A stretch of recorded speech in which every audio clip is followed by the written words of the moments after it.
राधा राधा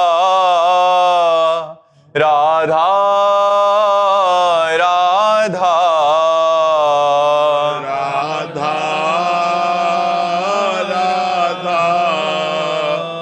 राधा राधा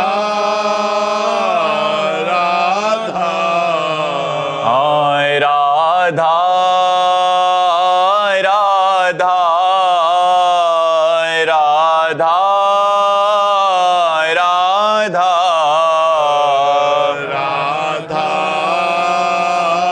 राधा राधा राधा राधा राधा राधा राधा राधा राधा राधा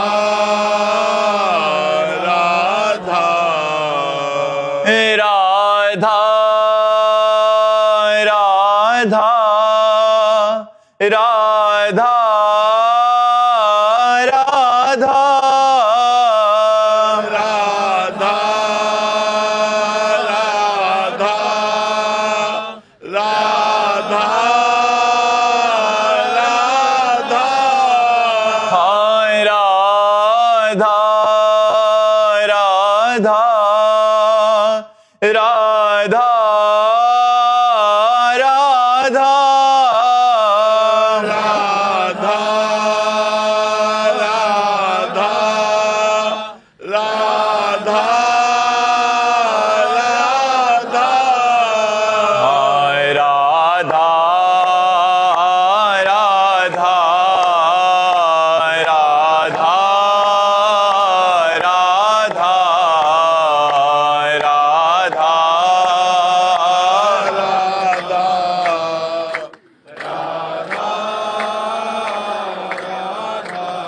हाय राधा राधा राधा राधा राधा राधा राधा श्री राधा वल्लभ लाल की समस्त संत हरि भक्तन की श्री वृंदावन धाम की सतगुरुदेव भगवान की। गार्गी जी मेरठ से। राधे राधे महाराज जी। महाराज जी आपके साथ एक विचित्र हो रहा है कि 2-3 घंटे जब जप में या ध्यान में बैठते हैं तो इनको ऐसा लगता है कि इनका शरीर जमीन से उठ रहा है ऊपर, और फिर कहीं पंखे से ना टकरा जाए ऊपर छत वाले। एक फिर बार टकराया, एक बार टकराया नहीं। ये केवल भावना है।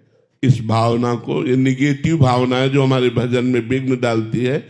इस भावना का आदर मत कीजिए। ऐसा नहीं होता। आप तो 2-2, 4-4 घंटे बैठती होंगी। यहाँ तो जीवन ही रहा है, कभी छत में सर नहीं लगा है। आप चिंता मत कीजिए, ऐसा कभी नहीं होगा कि आप उड़ रही है और आपका सर छत से टकरा गया।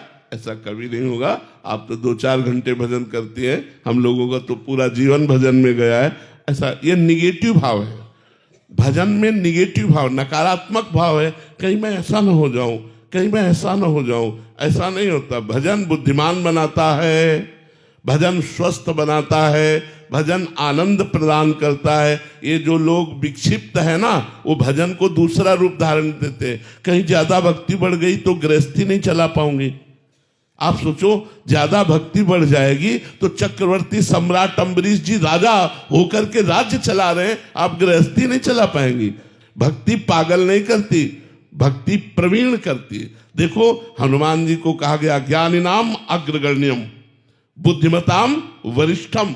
क्यों? क्योंकि भगवान के भक्त है। भगवान की भक्ति दिव्य ज्ञान देती है, दिव्य आनंद देती है। भगवान की भक्ति कहीं विक्षेप या कोई नकारात्मक परिणाम नहीं देती। आज तक किसी भक्त के जीवन में नकारात्मक परिणाम नहीं आया। ये आपकी सोच है, इस सोच को दबाइए, कभी ऐसा नहीं होगा। महाराज जी आपने एक बार बताया था सत्संग में कि भजन करते ऐसा सामर्थ्य आ जाता है कि जमीन से 1.5-2, वही तो नहीं सुन लिया? वो ऐसा होता है कि जैसे सिद्धासन है, और जब सिद्ध होता है तो एक बीता जमीन से आसन उठ जाता है। वो जमीन का स्पर्श छोड़ देता है, उसमें दैवी संपदा जागृत हो जाती। वो लाखों कोई योगियों में कोई एक ऐसा थोड़ी है कि सब कोई आसन लगा हुए और जमीन से उठ जाए। कोई लाखों योगियों में ऐसा, और उसकी पहचान है कि 3 घंटे सिद्धासन में बिना हिले डुले शांत मुर्दे की तरह, कि अगर श्वास के सामने आटा लगाया जाए तो वो भी ना उड़े, इतनी श्वास मंद चल रही है, कंट्रोल प्राणों का हो गया है, और तब वो उसमें देवत्व आता है। वो एक बीता अपने आसन से ऊपर उठ जाता है, वो सिद्ध पुरुष की तरफ जाता है। यहाँ ऐसा नहीं कि आकाश में उड़ जाएंगे, छत में लग जाएंगे, ऐसा नहीं होता। अपर्णा जी मुंबई से। राधे राधे महाराज जी। महाराज जी, गीता जी में भगवान श्री कृष्ण जी कहते हैं, मैं सब में हूं, सब मुझ में है। अंततः कहते हैं, कोई मुझ में नहीं है, मैं किसी में नहीं हूं। गुरु जी, इसका तात्पर्य क्या है? पहली बात तो मैं सब में हूं और सब मेरे में है। जब इसका ज्ञान हो जाएगा, जो भगवान कहते हैं मैं किसी में नहीं हूं, कोई मेरे में नहीं है, इसका भाव ये है कि पंचभूत भी भगवान बने हुए हैं, अंतःकरण चतुष्टय भी भगवान बने हुए हैं, प्राण भी भगवान बने हुए हैं। तो जब भगवान ही बने हुए तो भगवान किस में प्रवेश करें? बर्फ में जल प्रवेश नहीं करती।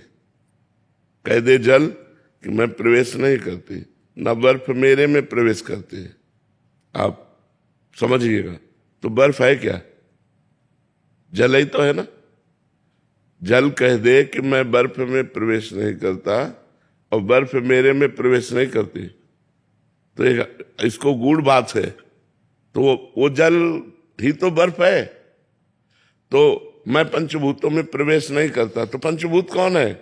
जो पहले से ही पंचभूत बने हुए विराजमान है, तो प्रवेश कैसे करें? क्योंकि वही सब कुछ है। जब कह रहे हैं पहली बात, सबको मेरे में और मैं सब में, ये बात सिद्ध हो जाएगी तो अगली बात अपने आप समझ में आ जाएगी कि भगवान ही सब कुछ बने हुए हैं, तो भगवान प्रवेश किस में करे? जब पहले से ही वहां विद्यमान है तो प्रवेश करने की जरूरत ही नहीं है। पहले से पंचभूत, त्रिगुण, अंतःकरण, चतुष्टय, प्राण, सब कुछ वही बने हुए हैं, उनके सिवा कुछ नहीं है। जब आप शास्त्रों का स्वाध्याय करेंगे, साधना करेंगी, तब ये बात समझ में आएगी। भगवान कहते हैं, जब सृष्टि नहीं थी तो केवल मैं ही मैं था, जब सृष्टि नहीं रहेगी तो केवल मैं ही मैं रहूंगा, और बीच में जो कुछ भी है सब मैं ही हूं। तो कहां पर भगवान प्रवेश करें? क्योंकि भगवान ही स्वयं बने हुए हैं। तो भगवान जब स्वयं बने हुए हैं तो भगवान उसमें प्रवेश कैसे करें? समझ में आ रही बात जी? श्याम सुखदायनी जी। राधे राधे महाराज जी। गुरुदेव भगवान, गुरु तत्व का ध्यान कब और कैसे होता है? गुरु तत्व का हर समय ध्यान होता है, चलते फिरते, उठते बैठते, सब समय।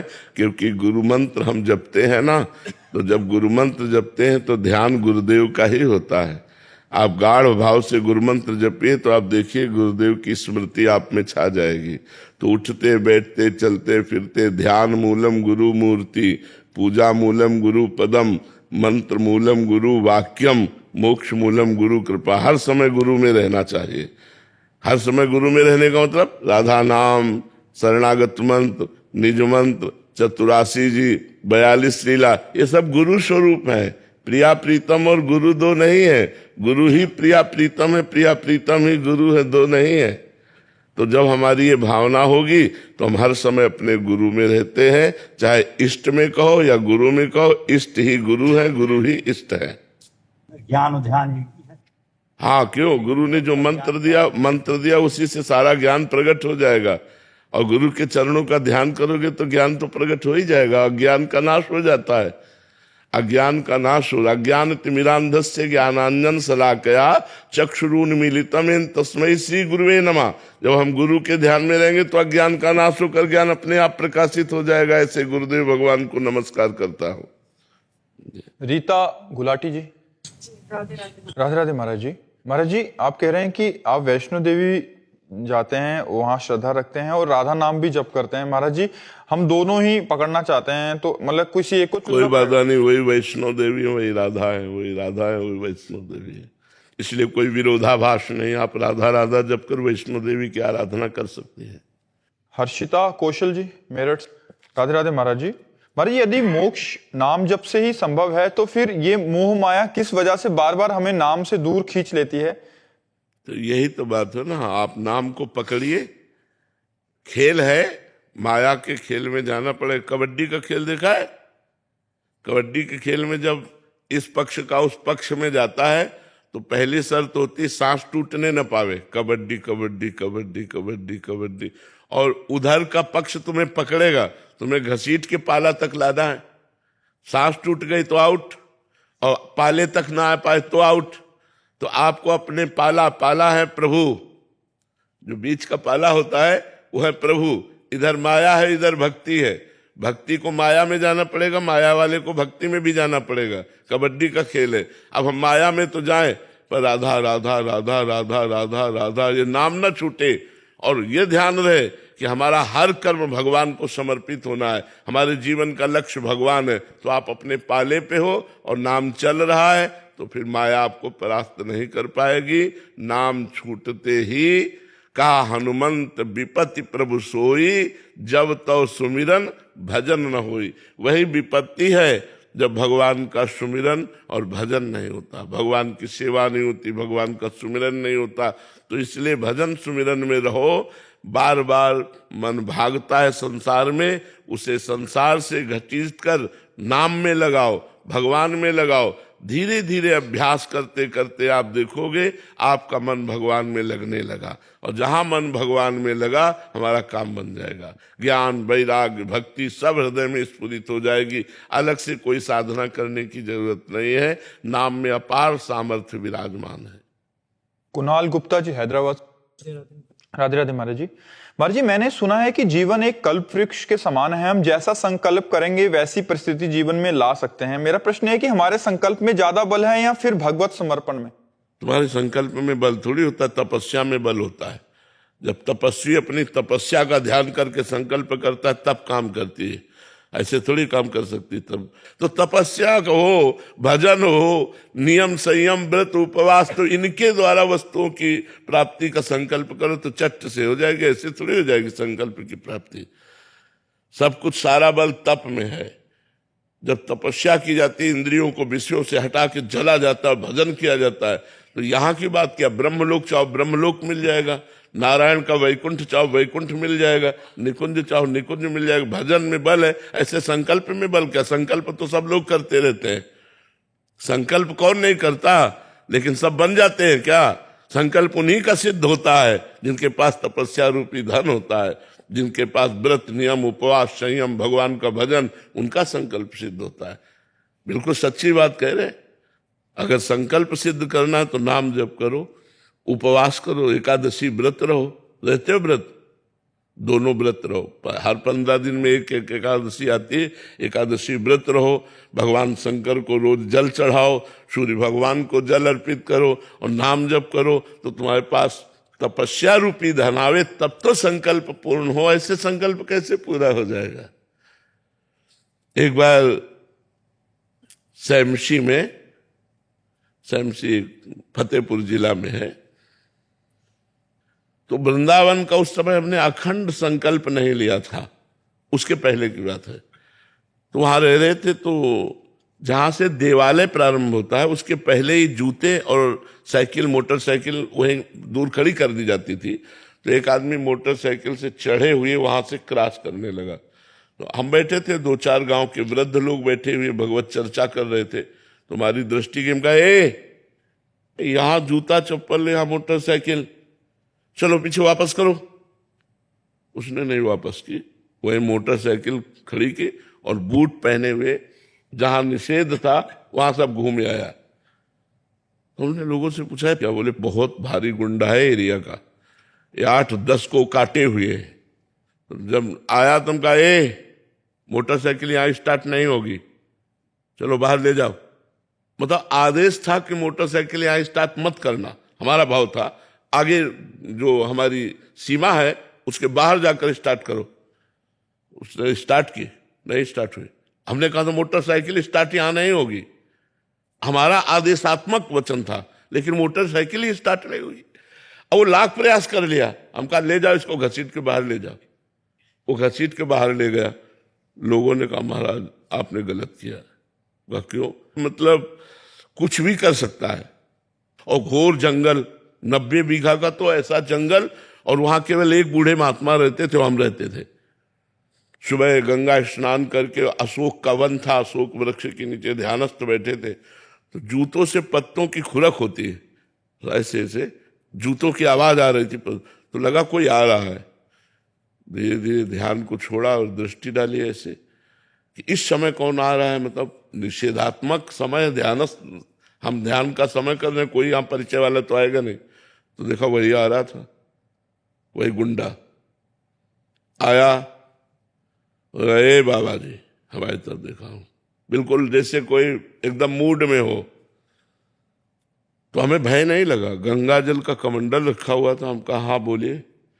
तो उसने पिस्तौल निकाली, सामने रखा, बोला इसे जानते हो? जानते हैं। चाकू निकाली इतनी बड़ी, बोले इसको जानते हो? हम कहा आगे मत बोल, सुन। गंगा जल उठा, हम कहा इसको जानता है? हम कहा तू और मैं, तू खिलवाड़ समझ रहा है बाबा की? ताकत हो तो उठा पिस्तौल और चाकू मार मुझे। हिल गया जिस समय हम अपने स्वरूप में बोले ना उस समय, इस समय तो बनावट है, उसकी नकल है। उस समय असली में था आवेश, एकदम भगवत आवेश। वो तुरंत अपने वो औजार बटोरे। अगर तपस्या और भजन नहीं तो ऋषि मुनि जंगलों में ऐसे थोड़ी रहते थे, तप का बल होता था, भजन का बल होता था। ऐसा थोड़ी कि आप संकल्प करो और लागू हो जाए, वो लागू तभी होगा जब आपके पास तप है, आपके पास भजन है। उसका जो दुष्ट जन होते हैं संतों को सताते रहते हैं, लेकिन संत जन सहते रहते हैं, और जब सीमा पार हो जाती है तब फिर उनका जो क्रोध संकल्प बनता है तो फिर वो नष्ट हो जाते हैं। भगवान कपिल जी की दृष्टि मात्र से सगर के 60,000 पुत्र एक साथ भस्म हो गए थे, दृष्टि मात्र से। उन्होंने देखा कि हमारे यज्ञ का घोड़ा तो इनके आश्रम में बंधा है, तो शायद यही चोर है, तो उनके प्रति चोर चोर करके तो उन्होंने जो विरुद्ध दृष्टि की तो 60,000 भस्म हो गए। भजन में बल है, तपस्या या एक तिल का नहीं जला सकते। तो ये वरुण जी लखनऊ से। राधे राधे महाराज जी। महाराज जी आपके चरणों में कोटि कोटि प्रणाम। महाराज जी, सीता राम चरण रति मोरे, अनुदिन बढ़ेहु अनुग्रह तोरे। महाराज जी ये स्थिति जीवन में कैसे आए? नाम जप, प्रेम का मूल नाम है। इष्टदेव के चरणारविंद में प्रतिपल प्रीति बढ़ाने वाला नाम है। ब्रह्म राम ते नाम बड़ वरदायक वरदान, रामचरित सत कोटिमा लिए महेश जिय जान। भगवान शंकर ने 100 करोड़ रामायण का स्वाध्याय किया और उससे निकाला सार बात क्या निकली? ब्रह्म राम ते नाम बड़। भगवान राम से भी बढ़कर भगवान का नाम है, और नाम जो जपता है वो वर देने वालों को भी वर देने की सामर्थ्य रख लेता है, वरदायक वरदान। इसलिए भगवान का नाम जप करो, भगवान की लीला कथा सुनो, कोई पापाचरण ना हो तो बहुत जल्दी भगवान से प्रतिदिन प्रतिक्षण वर्धमानम, ये अनुराग का लक्षण है। प्रेम प्रतिक्षण बढ़ता रहता है, तो जहां वो प्रेम प्रकट हुआ वो अनुदिन बढ़ अनुग्रह तोरे, रात दिन वो बढ़ता ही जाता है। पर प्रेम में कभी पूर्णिमा नहीं होती, इसलिए वो रुदन करता है। वो भगवान को देखते हुए भी देखने की इच्छा रखता है, मिले हुए भी मिलने की इच्छा रखता है।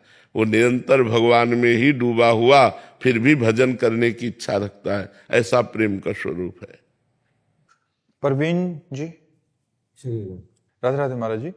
महाराज जी, दूसरों में दोष दर्शन होता है लेकिन खुद अपने विकारों से लड़ नहीं पा रहा, वाणी का अपराध हो जाता है, गुरु आज्ञा का उल्लंघन हो जाता है। हाँ, ये गलत बात है। दोष दर्शन तो बहुत नाशकारक है, हमारे पुण्यों का नाश कर देगा। इससे बचो, वाणी को मौन रहकर सुधारो।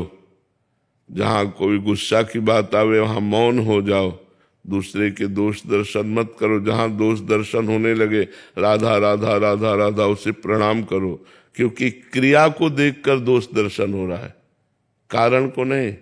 कारण श्री हरिवंश भनम, सब में कारण तत्व परमात्मा है।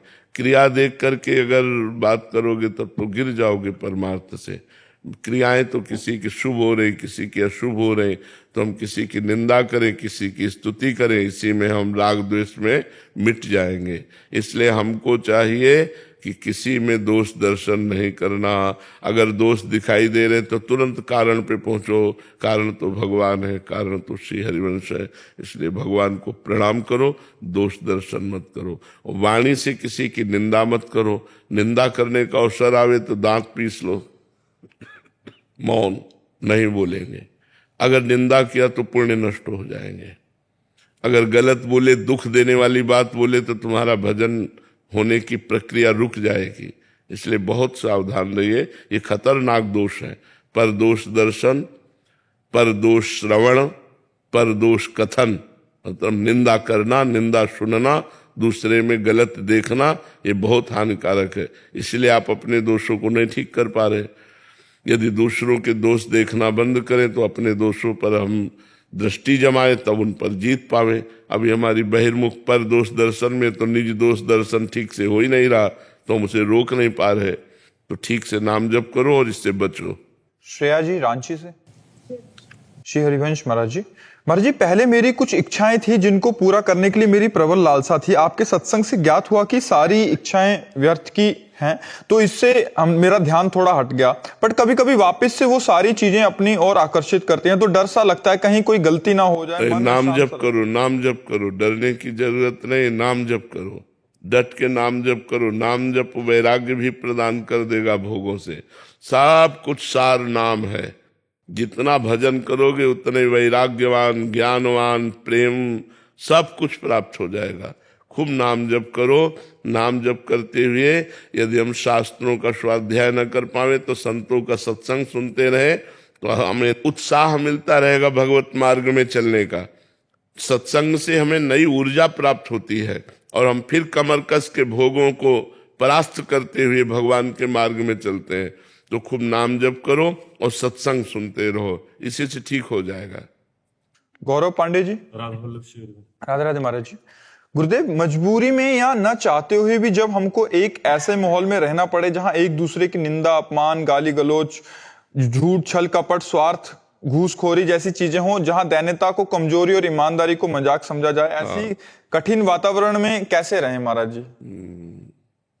विभीषण जी ने लंका में भी भक्ति कर ली थी। ये जो तुम बातें कह रहे हो ये तो यहाँ किंचित मात्र है, वहां तो बोलबाला ही इसी का था। राक्षसी माहौल, लंका निश्चर निकर निवासा, यहाँ कहाँ सज्जन करवासा। हनुमान जी को आश्चर्य हुआ जब विभीषण जी राम राम कह के उठे तो उनका, अरे लंका निश्चर निकर निवासा, यहाँ कहाँ सज्जन करवासा। ऐसी जगह में ये सज्जन साधु पुरुष जो राम राम कह के उठा, ये ऐसन हट करी हो पहचानी। अब इससे जरूर मिलूंगा। हनुमान जी को उत्साह हुआ, ऐसन हट करी हो पहचानी, साधु ते होए न कारज हानि। क्योंकि संत से मिलने से हानि नहीं होता। हनुमान जी पहुंच गए। तो बात हमें यह समझनी कि यदि हम अंदर अंदर राधा जपते हैं और बाहर से प्रतिकूल वातावरण है तो यद्यपि हमारे भजन में बाधा पड़ेगी, हमें अच्छा नहीं लगेगा, पर हमारा भजन नहीं रुकेगा। अब हम उस परिस्थिति से अपने भजन के मनोनुकूल परिस्थिति का इंतजार करें कि आज हमारी परिस्थिति ठीक नहीं तो भजन नहीं हो पा रहा। लेकिन ऐसी परिस्थिति जीवन में जब आएगी तब हम भजन करेंगे तो पता नहीं जीवन ही खत्म हो जाए।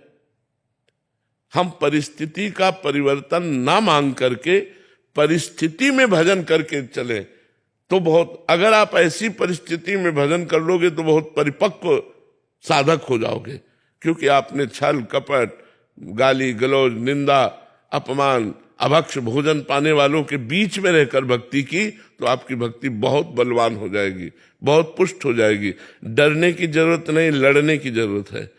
हर जगह राधा राधा, निंदा हो रही, देख लो भगवान, मैं सुनना नहीं चाहता फिर भी मेरे कानों में शब्द पड़ रहे, राधा राधा राधा राधा राधा राधा राधा। अंदर से बिल्कुल सावधान राधा। तो भगवान देख रहे हैं, वो आपको देख रहे हैं कि आप लड़ रहे हो, तो आप पर विशेष कृपा भगवान की हो जाएगी और आपका काम बन जाएगा। भागने की जरूरत नहीं, परिस्थिति से भागने की जरूरत नहीं है, परिस्थिति में डटकर लड़ने की जरूरत है। उसी परिस्थिति में हम ऐसा अभ्यास बना लें कि हमारा भजन चल जाए, हमारा भजन होता रहे। इसलिए भजन करो, भागने की कोशिश मत करो, ऊबो मत। परिस्थिति को वैसे अनुकूल परिस्थिति हो तो भजन में आनंद आता है, सबको आता है, लेकिन भाग्यवश हमको ऐसी परिस्थिति मिल गई तो अब हमको उस परिस्थिति में भी भजन करना है। अभ्यास योग युक्तेन चेतसा नाम्ने गामिना, अभ्यास किया जाए तो कुछ भी किया जा सकता है। एक बाण बनाने वाला रोड के किनारे उसका स्थान था, वो बाण की नोक बना रहा था। इतने में राजा की सवारी निकल गई। अब राजा की सवारी का मतलब है जय हो सावधान, नगाड़े बज रहे सब, राजा की सवारी।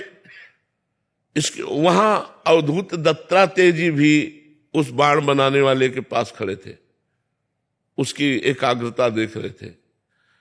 इतने में राजमंत्री निकला और बाण बनाने वाले से पूछा, ए बाण बनाने वाले, राजा की सवारी कितनी दूर गई? तो उनका राजा की सवारी मुझे पता नहीं। तो उनका तू रोड के किनारे तेरा है और तुझे पता नहीं? बोले सत्य कहता हूं मुझे पता नहीं। उसको गुरु बनाया। दत्तात्रेय जी ने 24 गुरुओं में बाण बनाने वाले को गुरु बनाया कि साधक की इतनी एकाग्रता होनी चाहिए कि ढोल नगाड़े बजाते हुए राजा की सवारी निकल गई, लेकिन बाण बनाने वाला नोक सीधी बाण की होनी चाहिए, एकाग्रता इतनी कि उसको सुनाई ही नहीं दिया कि राजा की सवारी गई। ऐसी साधना में एकाग्रता होनी चाहिए, अपने लक्ष्य पे एकाग्रता होनी चाहिए कि कितना भी कोलाहल हो हम अपने प्यारे के चिंतन में रहें।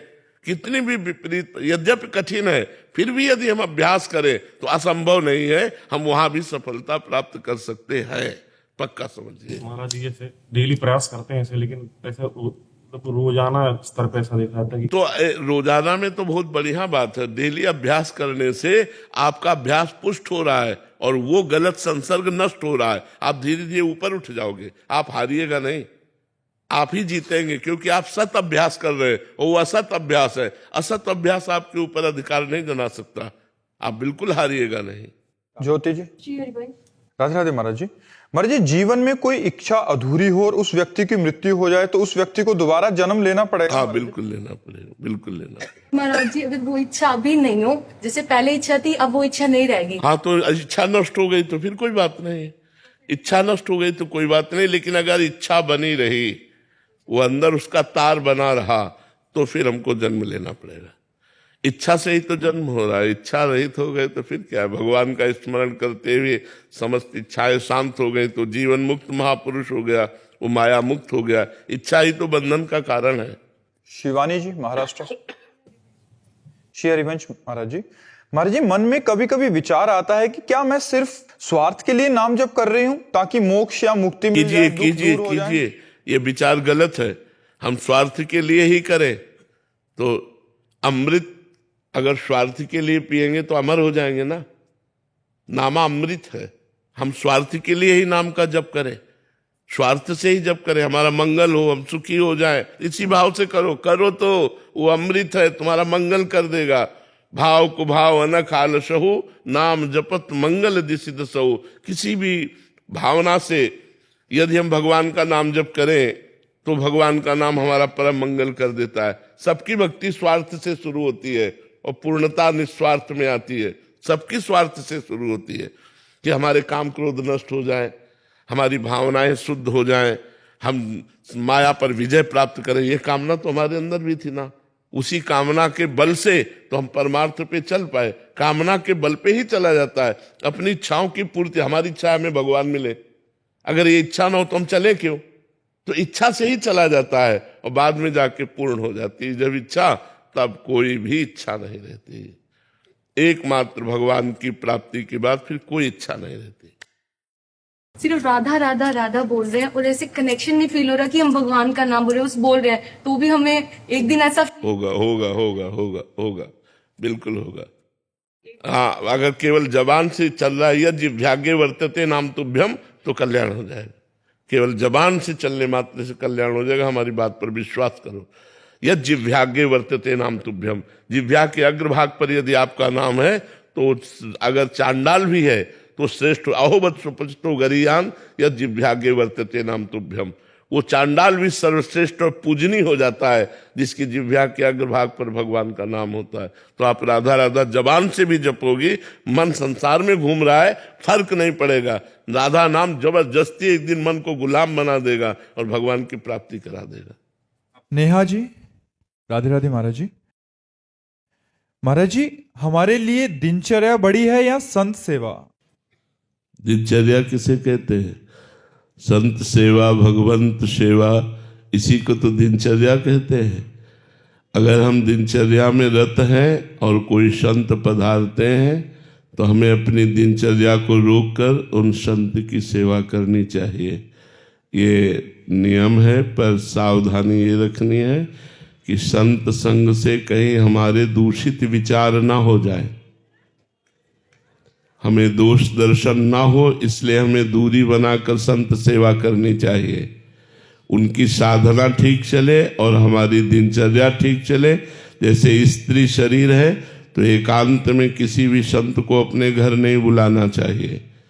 मन और इंद्रियां बहुत बलवान हैं, बड़े बड़े योगियों को भी भ्रष्ट करने की ताकत रखता है काम। इसलिए संत सेवा के बहाने से कहीं हमारी इंद्रियां विषयों में न फिसल जाए, ये सावधानी रखते हुए यदि संत सेवा की जाए तो भगवान की विशेष कृपा। शास्त्रों में आज्ञा है कि यदि हम श्री जी को स्नान करा रहे हैं, उसी समय कोई संत पधारे तो हम श्री जी को विराजमान करके उनको प्रणाम करके उनका आदर करेंगे, उनकी सेवा करेंगे। पर जो हम सावधानी कह रहे हैं उस सावधानी को बहुत समझते हुए, क्योंकि कलिकाल का बहुत कुचाल चल रहा है और पाखंड की वृद्धि हो रही है, इंद्रियां भगवान से विमुख होकर भोगों की तरफ बढ़ रही हैं। इसलिए कहीं संत सेवा के बहाने हमारा भोग विलास न शुरू हो जाए, ये सावधानी रखते हुए यदि हम संत सेवा करें तो संत सेवा भी हमारी दिनचर्या के अंतर्गत है। दिनचर्या साक्षात भगवान है। प्रातःकाल से लेकर सायं तक जो हम भगवान की दिनचर्या करते हैं ये हमारी भगवान है। इसी से हमें भगवत प्राप्ति होगी, इसी से हमें भगवत सानिध्य मिलेगा। तो संत सेवा, भगवंत सेवा, नाम जप, गुणगान करना, यही तो हमारी दिनचर्या है। पर अगर दिनचर्या करते समय संत पधारे तो दिनचर्या को रोककर संत सेवा करनी चाहिए। जी। रंजीत कुमार जी, वाराणसी से। राधे राधे महाराज जी। महाराज जी, परमानंद की स्थिति क्या होती है और परम आनंद को स्थायी कैसे बनाया जा सकता है? गुलाब जामुन पाया है? कैसा लगा? अच्छा गुरुजी। कैसा अच्छा लगा? है शब्द आपके पास? गुरुजी शब्द नहीं है ना? एक प्राकृतिक गुलाब जामुन के लिए आपके पास शब्द नहीं है, तो परमानंद को कैसे वर्णन किया जा सकता है? आप विचार कीजिए। जब हम आप दोबारा आपसे पूछा कि गुलाब जामुन का स्वाद कैसा, तो आप चुप हो गए। यही उत्तर है कि आप खा के देख लीजिए। सही उत्तर यह है कि आप खा के देख लीजिए। इसके आगे हमारी वाणी में दम नहीं कि मैं एक प्राकृतिक मीठा का वर्णन कर सकूं। तो सच्चिदानंद भगवान के आनंद का अनुभव गम्य भजे जे संता, वो अनुभव में आने वाला आनंद है, अनिर्वचनीयम। उसको वाणी के द्वारा वर्णन नहीं किया जा सकता। परमानंद तो जो प्राकृतिक भोगों का त्याग कर चुके हैं और नित्य निरंतर अपनी चित्तवृत्ति को भगवान में लगाए हुए हैं, उन महान पुरुषों को अनुभव में आता है। तो इसीलिए लिखा गया अनुभव गम्य भजय जे संता। संत जिस परमानंद का भजन कर रहे हैं वो अनुभव गम्य है, ना कि वाणी के द्वारा उसका वर्णन हो सकता है। जब आप खुद परमानंद का स्वाद लेंगे तब जान पाएंगे, वाणी के द्वारा नहीं। इतना जरूर इशारे से बता सकते हैं कि जिस परमानंद की प्राप्ति के बाद फिर कुछ प्राप्त करना बाकी नहीं रहता, उसे परमानंद कहते हैं। जहां किंचन मात्र दुख नहीं है, चिंता नहीं है, शोक नहीं है, भय नहीं है, आनंद ही आनंद है, उसे परमानंद कहते हैं। स्थायी कैसे मतलब बनाया जाए इसको? जैसे अगर हम जैसे ड्यूटी के बाद आते हैं तो 10-5 मिनट ऐसा समय बीतता है जो जैसे लगता है कि नाम जो है गुरु जी का वो मतलब उस विचारों को हटा रहा हो, फिर शांत स्थिति आती है। गुरु जी स्थायी कैसे बनाया जाए कि हर समय ये बना रहे और उसी आनंद में मस्त रहे? हाँ, इसके लिए अभ्यास योग युक्तेन चेतसा नान्यगामिना, हमको अभ्यास करना होगा। जब हम लक्ष्य दृढ़ कर लेते हैं जिस विषय को, वो हमें अंदर ही अंदर चिंतन में आने लगता है। अभी लक्ष्य दृढ़ नहीं है, इसलिए हमारा मन भागता है। जैसे हमारा लक्ष्य भोग हो और हम इस समय यहां बैठे हो, तो बैठे बैठे आप हमारी बात सुनेंगे, लेकिन अंदर भोग का चिंतन चलेगा। वो जो अंदर भोग का चिंतन चलता है, वही भगवान का चिंतन चलने लगे। यही हमें अभ्यास करना है। हमें उठते बैठते चलते फिरते खाते पीते सोते जागते ड्यूटी में जिस समय हमारी जबान खाली है, उस समय अंदर रसूल राधा राधा राधा राधा राधा राधा राधा राधा राधा, किसी से बात कर रहे, बात किया राधा राधा, अंदर ही अंदर चोरी चोरी छुपा करके इतना नाम जप हम करें कि हमारी वृत्ति नामाकार हो जाए। ऐसा नहीं हो सकता कि आप नाम जप निरंतर नहीं कर सकते। जब युद्ध करते हुए नाम जप हो सकता है। अर्जुन जी को कह रहे मामनुस्मर युद्ध च, तो युद्ध से भयानक स्थिति और कहीं नहीं होती, क्योंकि उसमें सामने वाले का गला काटना है और हो सकता है वो हमारा काट ले। दोनों स्थिति में हमें सावधान रहकर भगवत स्मरण करते हुए अपने युद्ध का कार्य करने को भगवान ने आज्ञा की। तो हम हर व्यापार नौकरी ड्यूटी कर्तव्य जो जहां है, हम भगवत स्मरण करते हुए आराम से कर सकते हैं। ये हमारे मन की बेईमानी है कि वो कहता है कि हम 8 घंटे काम करते हैं इसलिए हम भजन नहीं कर सकते। गृहस्थ में 8 घंटे में कितने मिनट आप बोलते हैं? 8 घंटे में कितने मिनट क्रियान्वित रहते हैं? अगर 8 सेकंड का भी अवसर मिले तो 2 बार राधा राधा बोल लेना और वो 8 घंटे कर्म भगवान को समर्पित कर देना, ये दोनों भक्ति हो जाती है। शेष हम अपने समय को बर्बाद न करें। जो मनोरंजन में, व्यर्थ में, प्रपंच में, अधिक बोलने में, अधिक सुनने में, व्यर्थ देखने में समय बर्बाद करते हैं, वो हम नाम जप में लगाएं तो हमारा जीवन परम मंगलमय हो जाए। जैसे आजकल मोबाइल बहुत समय खर्चा करवा रहा है, हमारा समय नष्ट करता है। बार बार सीरियल देखना, ये देखना, वो देखना। हमें आवश्यक बात देख लेनी है। बहुत से बहुत आपको अगर देखना है तो संतों की वाणी देख ली। आप कोई राजनेता हैं, आप अपने राष्ट्र के विषय में जानना चाहते हैं तो समाचार सुन लिए। व्यर्थ के समय को हम भगवान के चरणों में लगावें तो हमारा जीवन सार्थक हो जाए। तो अभ्यास योग युक्त चेतसा नान्यगामिना, यदि हम अभ्यास करेंगे तो हमारे चित्त की ऐसी स्थिति आ जाएगी कि वो नाम छूटेगा नहीं, बार बार नाम चलेगा। देखो इतने लोगों में जो नाम जप का अभ्यास कर रहे हो, वो हमारी बात को देखना, सो के जब करवट बदलते हैं और चेतना आती है तो देखो नाम चलता होता है। उस समय हम जपते नहीं है, लेकिन हमारा अभ्यास उस समय जब, और जो अच्छी तरह से जप करते हैं तो उनका सोते हुए भी नाम जप चलता है। सोवत हूँ रसदा रटे राधा कृष्ण सुनाम, सोते सोते भगवान का नाम जप चलने लगता है। जब हमारा अभ्यास ठीक हो जाता है तो बातचीत में हम बीच बीच में जहां अवसर मिले राधा राधा चतुरता पूर्वक, ये रामय भजन ते चतुर नर, जो भगवान का भजन करते हैं बहुत चतुर होते हैं। फिर आप देखिए आपकी अंदर कैसी आनंद की धारा चलती है। जिस समय आपका निरंतर नाम जब चलने लगेगा उस समय नाचने का मन करेगा, इतना आनंद आता है, हृदय आनंद से भर जाता है। कोई भी दुख हमें परास्त नहीं कर सकता, पक्का समझिए। कोई भी विपत्ति, कोई भी रोग, कोई भी संकट हमें परास्त नहीं कर सकता यदि नाम चल रहा है हमारे। हम आपको प्रमाण हैं, आपके सामने हम स्वयं प्रमाण हैं, किसी प्रमाण को लेने की जरूरत नहीं। दोनों किडनी फेल है, 5-6 डायलिसिस सप्ताह में होता है, लेकिन हम पूर्ण स्वस्थ हैं, हम पूर्ण प्रसन्न हैं, हम पूर्ण तेजस्वी हैं। क्यों? क्योंकि भगवान के चरणों का आश्रय है।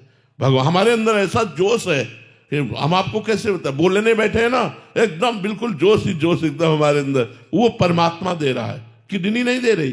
कर्तुम अकर्तुम अन्यथा कर्तुम सर्व समर्था सा ईश्वरा।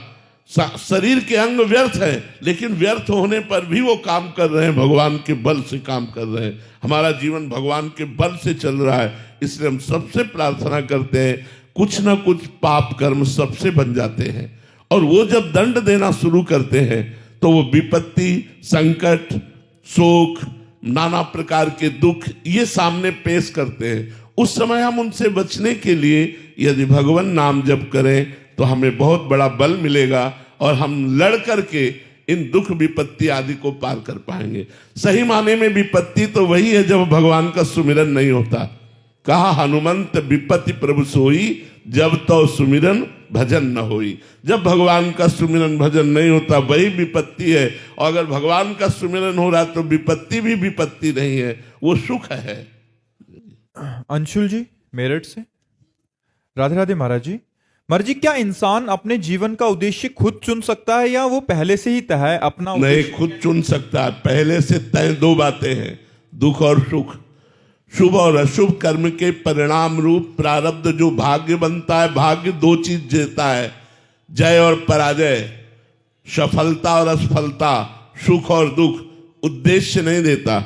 उद्देश्य हम आज नया चयन करें और अपने भाग्य को सफल बनाएं, अपने अशुभ भाग्य को रौंद करके हम नए भाग्य की रचना करें। ये मनुष्य शरीर में क्षमता है, पर हम लोग नए भाग्य की रचना के लिए तैयार ही नहीं है।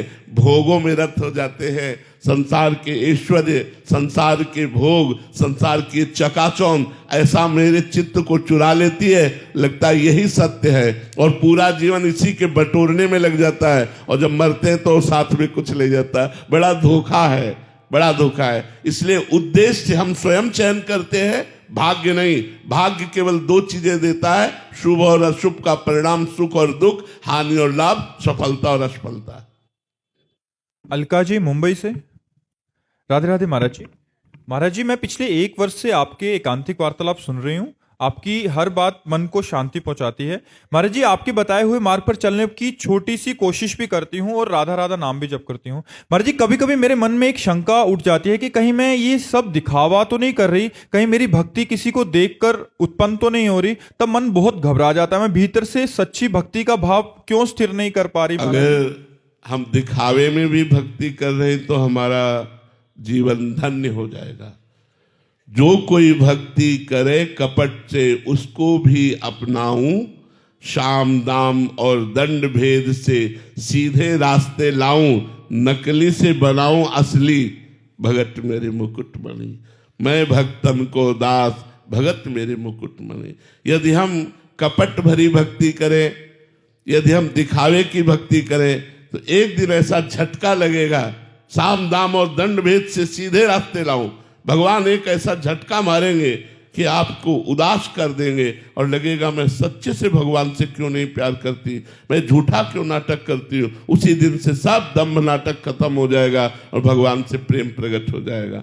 भगवान इतने कृपालु हैं, उनसे झूठे से कहो हे कृष्ण मैं आपकी शरण में हूँ, वो मान लेते हैं। फिर सच्चे हृदय से जो कोई बोले श्री कृष्ण शरणम मम, फिर उसका आनंद क्या कहना। इसलिए अगर हम किसी को देखकर भक्ति कर रहे हैं या किसी को दिखावे के लिए भक्ति कर रहे हैं, तो मुझे अपनी भक्ति बढ़ानी चाहिए। मुझे ये नहीं सोचना चाहिए कि मैं नाटक कर रही हूं। वो नाटक एक दिन सत्य हो जाएगा। प्रारंभ सबकी भक्ति स्वार्थ से होती है, कामना से होती है, दिखावे से होती है कि 4 लोग मुझे कहें भक्त है, और जब भक्ति रंग लाती है तो छुपा लेती है। फिर वो साधक अपने को छुपाना शुरू कर देता है, वो छपाने से अपने को बचाता है, फिर भक्ति उसको छपाती है, पूरा विश्व उसको जानने लगता है। भक्ति का रंग चाहे आप झूठे से भी धारण करो, वो एक दिन सही हो जाएगा। नकली भक्ति करने में भी असली भक्ति का रंग आ जाए। एक दिन एक राजा का एक सरोवर था जिसमें मछलियां पाली गई थी, और वो मछलियों की सेवा करने आता था, और उसने मछलियों की रक्षा के लिए एक नियम लगा रखा था, अगर कोई मछली को मारेगा तो उसे प्राण दंड दिया जाएगा। राजा आज्ञा। एक दिन एक गरीब मछुआरे ने देखा कि बहुत सी मछलियां हैं, पर उसने सुन रखा था प्राण दंड मिलेगा, तो उनका 2 मिनट में सैकड़ों मछली मार लेते, कौन देखता है। और वो तालाब में जाल फेंक करके मछलियों को समेट ही रहा था कि घोड़ों की टाप की आवाज सुनाई दी। धूल देखी तो लगा कि राजा की सवारी आई। उसने कहा अब तो पक्का मारे गए, तो जाल को मिट्टी में दबा दिया, कपड़े उतार दिए और मिट्टी से ऐसे संत वेश बना लिया। संत वेश बनाकर आंख मूंद कर बैठ गया। उसने सोचा प्राण बचाने का एक उपाय यही है। राजा वहां से निकले, देखा कि सरोवर के किनारे कोई संत, और बहुत बड़ा संत, क्योंकि शरीर में कोई कपड़ा नहीं, असरफियां ली, चुपचाप चरणों में जाके चढ़ाई, साष्टांग दंडवत हुए और धीरे से चले गए कि महाराज के ध्यान में विघ्न न पड़े। जब वो चले गए, उसने आंख खोला, देखा असरफियां जहां मुझे प्राणदंड देना चाहिए वहां मुझे नमस्कार करके चला गया। जब मैंने नकली वेश धारण किया तो एक राजा प्रणाम करके चला गया। यदि मैं असली में भगवान का बन जाऊं तो क्या होगा? आज से मैं सब कुछ छोड़ता हूं और भगवान का भजन करता हूं। तो अगर हम नकली भी भक्ति करेंगे तो एक झटका लगेगा, कोई घटना घटेगी और वो हमको असली भक्त बना देगी। इसलिए मुझे भक्ति करनी चाहिए, भले वो हम ड्रामा भक्ति का करें। एक दिन सही में असली में आप भक्त बन जाएंगे। हमारी भक्ति नाटक नहीं, हम राम राम बोल रहे हैं, ये नाटक नहीं है। अगर हम नाटक में भी राम राम बोल रहे तो भी हमारा राम नाम मंगल करेगा। भाव कुभाव अनख आलसहु, नाम जपत मंगल दिसि दसहु। हमको भक्ति नहीं छोड़नी चाहिए। अमित गुप्ता जी दिल्ली से। राधे राधे महाराज जी।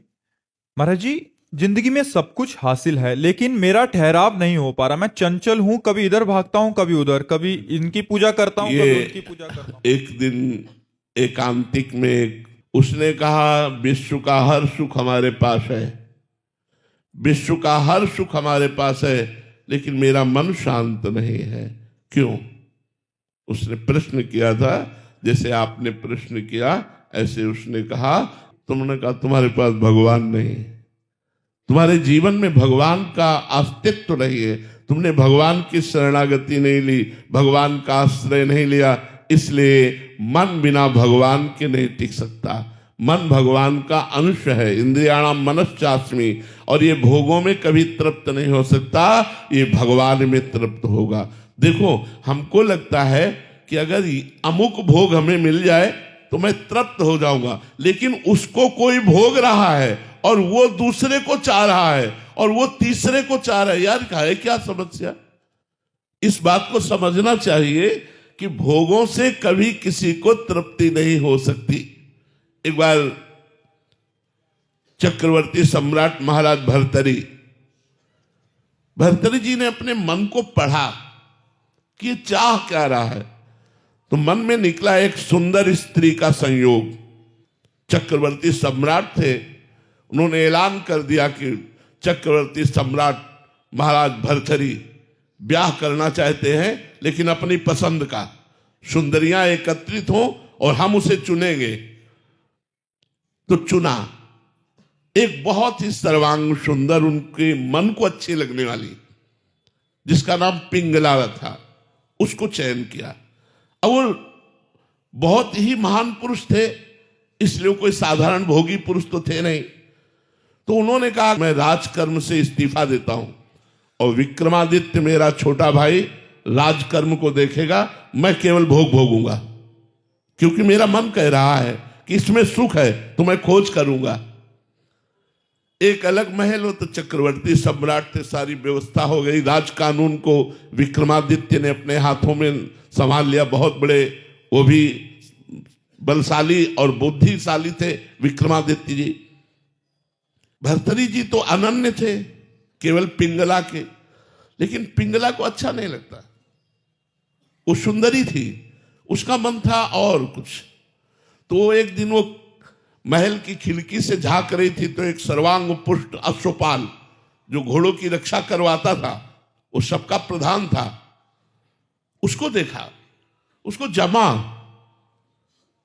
भर्तरी जैसे चक्रवर्ती सम्राट से मन हटकर घोड़ों की रक्षा करने वाले में मन उसका लगा। और रानी थी, अपनी दासी से बोली उससे मिलने का एकांत समय। वो मिला, सरकार, उनका ऐसे नहीं, हम तुमसे दोस्ती करना चाहती हैं।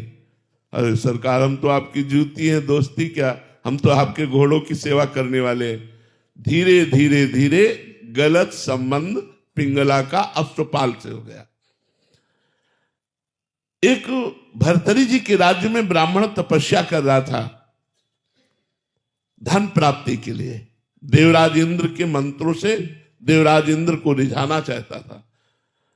बड़े तप और व्रत से जब उसने नियम पूर्ण किया तो देवराज इंद्र प्रकट हुए, बिना कुछ बोले एक फल दिया, कहा यह अमृत फल है, इसको खा लेने पर अमर हो जाएगा, और अंतर ध्यान हो गए। तो उसने कहा कि मेरी बात तो सुनी नहीं, मुझे अमृत फल क्या चाहिए, गरीब ब्राह्मण वैसे ही, और मुझे अमर होके क्या करना है, मुझे तो धन चाहिए था।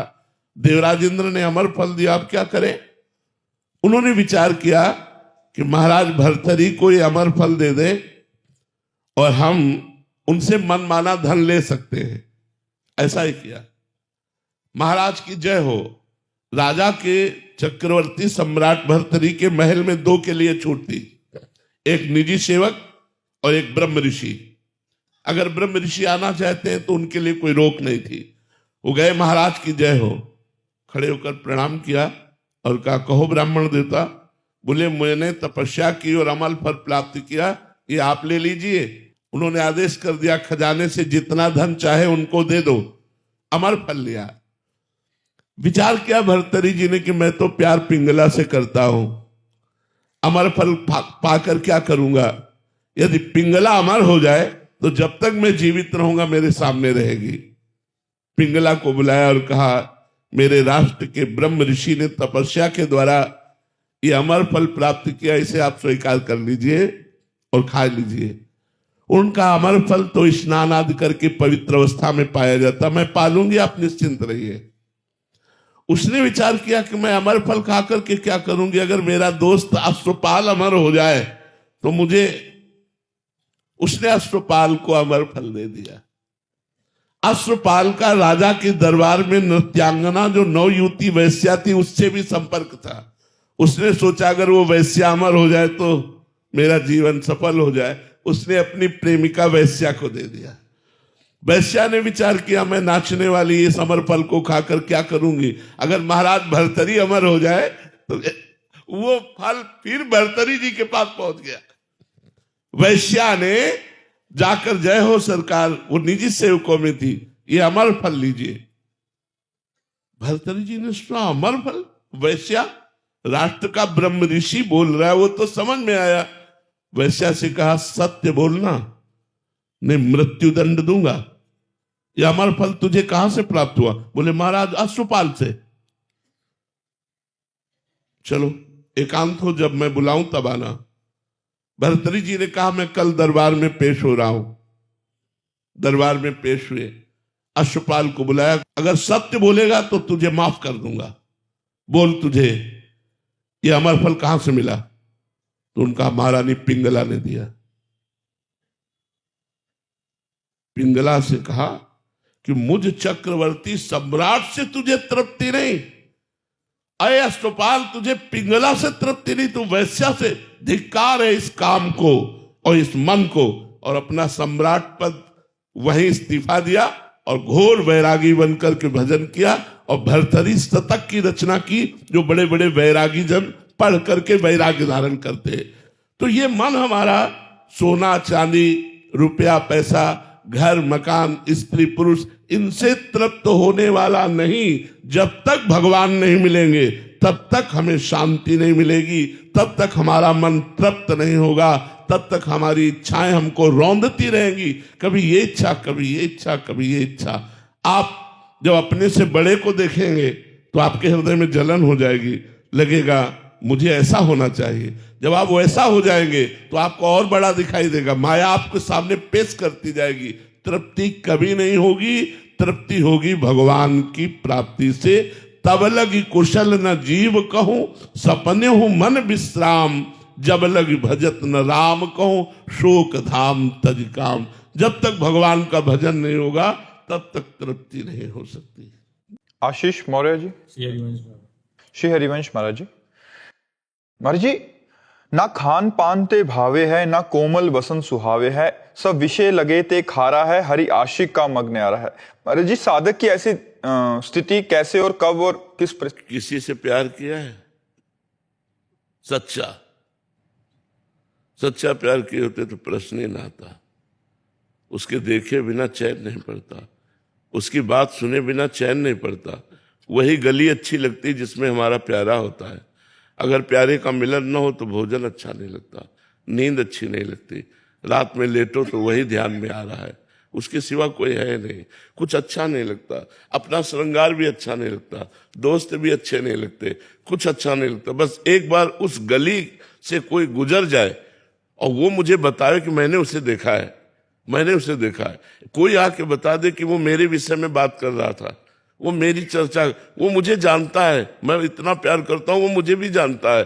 बस उसकी बात, उसकी चितवन, उसकी मुस्कान, उसी का देखना, उसी का सुनना, उसी का बोलना, तब खान पान नहीं भावे है, नहीं कोमल वसन सुहावे है, सब विषय लगे ते खारा है। आशिक शब्द का प्रयोग किया गया है।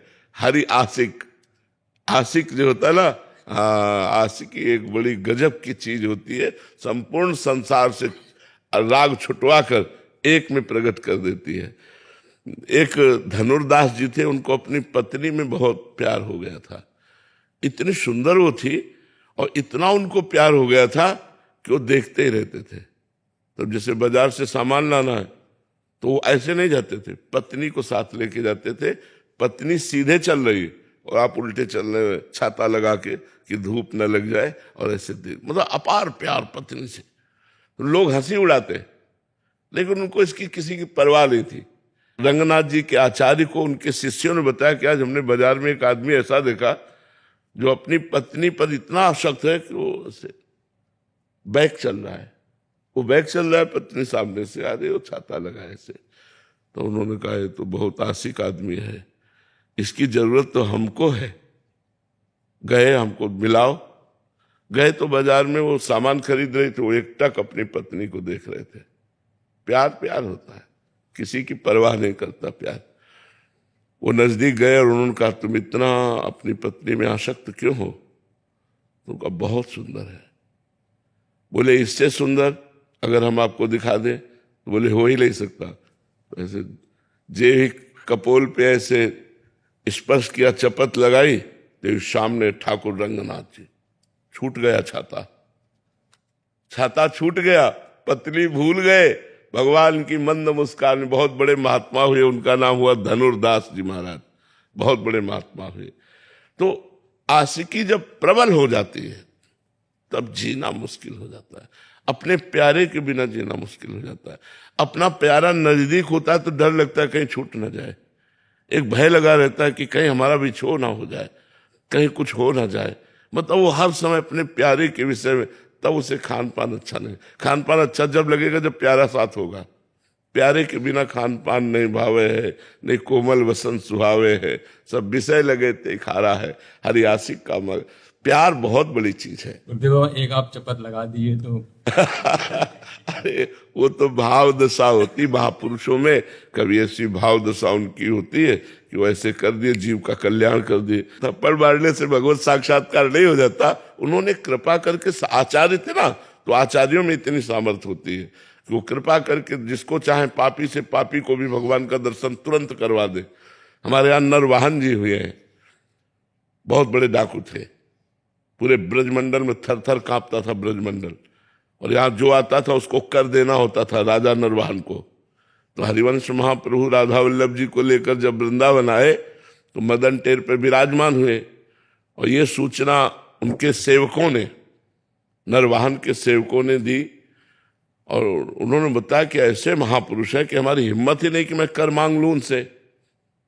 बहुत सुंदर हरिवंश महाप्रभु थे, बड़े तेजस्वी महाप्रभु थे। सेवक जी ने वर्णन किया है, अतुलित रस बरसत सदा सुख निधान बनवास, अद्भुत महिमा महि प्रगट सुंदरता की रास, सुंदरता की रास कनक दुति देह रुचि, बारिज बदन प्रसन्न हास मधुरंग सुचि, शुभ्रु सुष्टु ललाट पट सुंदर कर्णम, नयन कृपा अवलोक प्रणत जन आरति हरणम। इतना सुंदर स्वरूप, और करुणा करके देख ले तो जीव निहाल हो जाए। तो बोले हमारी हिम्मत ही नहीं पड़ी कि हम कर मांगे। तो नरवाहन जी ने कहा कि मैं जाता हूं, देखता हूं। तो वो मतलब महाप्रभु के प्रति चले तो हृदय में एक अलौकिक आनंद। तो उनकी हिम्मत नहीं पड़ी कि वो सामने जाए। झरोखे से देखा कि महाप्रभु राधा वल्लभ जी का श्रृंगार कर रहे।